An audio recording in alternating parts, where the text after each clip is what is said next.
Hi friends, welcome to my channel, my life my channel. So కాకరకాయ అనుగింజల పులుసు ఇది చేదు లేకుండా మీకు టేస్టీగా రావాలంటే నేను చెప్పే ఈ ప్రాసెస్లో ఖచ్చితంగా ఒకసారి ట్రై చేయండి. ఈ వీడియోని అయితే స్కిప్ చేయకుండా స్టెప్ బై స్టెప్ చెప్పాను.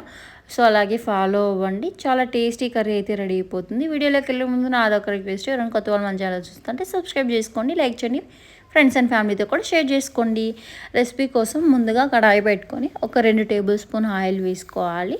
అలాగే 1 టీ స్పూన్ సాసులు, 1 టీ స్పూన్ కంటే కొద్దిగా తక్కువనే 1 టీ స్పూన్ జీలకర్ర, కొద్దిగా ఇంగువ వేసారంటే టేస్ట్ బాగుంటుంది. ఒక ఆనియన్లో కొద్దిగా ఆనియన్ ఇట్లా చిలుక కట్ చేసి వేసుకొని, ఒక 8 దాకా వెల్లుల్లిపాయలు, కొద్దిగా కరివేపాకు వేసుకొని ఆనియన్ కలర్ చేంజ్ అయ్యే వరకు వేయించుకోవాలి. తర్వాత 2 పెద్ద టమాటాలని ఇట్లా ముక్కలుగా కట్ చేసి వేసుకొని 1 నిమిషం పాటు సాటే చేసి 1/2 టీ స్పూన్ దాకా పసుపు కూడా వేసుకొని కాసేపు బాగా మగ్గనివ్వాలి. తర్వాత ఆనియన్ని ఇట్లా క్యూబ్స్ లాగా కట్ చేసి వేసుకోండి.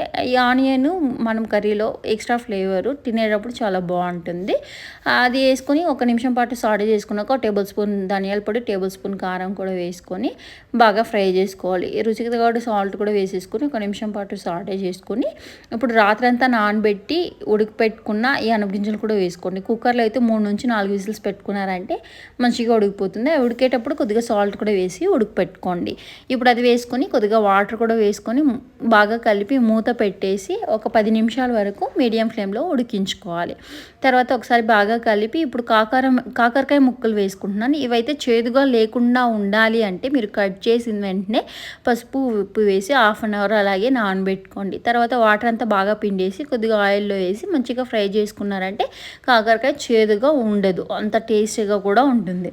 మరో పక్కన ఒక చిన్న లెమన్ సైజ్ అంత చింతపండును కూడా ఇట్లా వాటర్ పోసి నానబెట్టుకోండి. ఇప్పుడు 10 నిమిషాల తర్వాత ఇట్లా చూసారంటే వాటర్ అంతా ఇంకిపోయి ఉంటుంది. ఇప్పుడు ఈ చింతపండు రసం వేసుకొని దాంతోపాటు కర్రీకి కావాల్సిన వాటర్ వేసుకొని ఉప్పు కారం కూడా అడ్జస్ట్ చేసుకుని మరొక 5 మినిట్స్ ఇలాగా ఉడికించుకున్నారంటే కర్రీ రెడీ అయిపోతుంది. ఇదైతే రాగి సంగట్లోకి, రైస్లోకి బెస్ట్ కాంబినేషన్ అని చెప్పొచ్చు.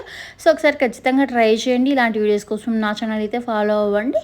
So in the next video, అంతవరకు ఉంటాను. Bye bye.